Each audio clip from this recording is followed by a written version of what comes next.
The U.S. Army has reportedly set up a rotational force in the Philippines. Defense outlet USNI News reported that the Army Rotational Force Philippines was revealed for the first time last week. The move follows the launch of Task Force Philippines in October by U.S. Defense Secretary Pete Hegseth.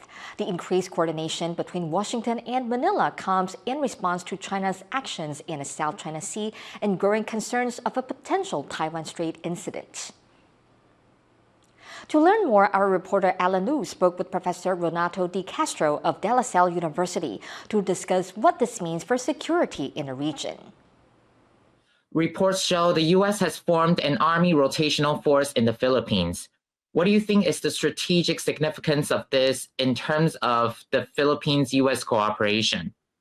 Well, that's part of what Secretary Pete Hegseth said when he visited Manila last March, of strengthening the deterrence capability of the Philippine-U.S. alliance. You have last year, when you have the creation of what you call Task Force Philippines, where you have, of course, a composite unit of all American armed services deploying, of course, their headquarters here in the Philippines. Now, of course, you have the Army, the United States Army, increasing its strategic footprint here in the Philippines.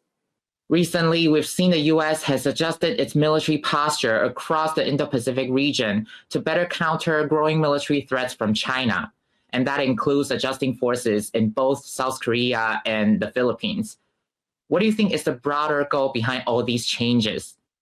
Well, the broader goal here, of course, is in terms of strengthening deterrence here, as mentioned in the 2025 National Security Strategy, which came out last November, about the importance of the first island chain and, of course, strengthening deterrence capability. Then, of course, followed by the National Defense Strategy of the United States Department of War. We have to share the burden, defending ourselves and, of course, increasing the deterrence capability of our alliance, especially in the case of the Philippines and Japan, and of course, the Republic of South Korea in terms of their alliance, our alliances with the United States. Do you see the formation of this new rotational force as part of the preparation for a potential Taiwan Strait contingency? We want basically to balance China on the basis of strength, meaning deterrence capability, what you have available at a given point in time. Now, of course, you have literally putting United States Army ground forces on possible, preparation for a contingency in the first island chain. That was Renato de Castro, a professor at De La Salle University.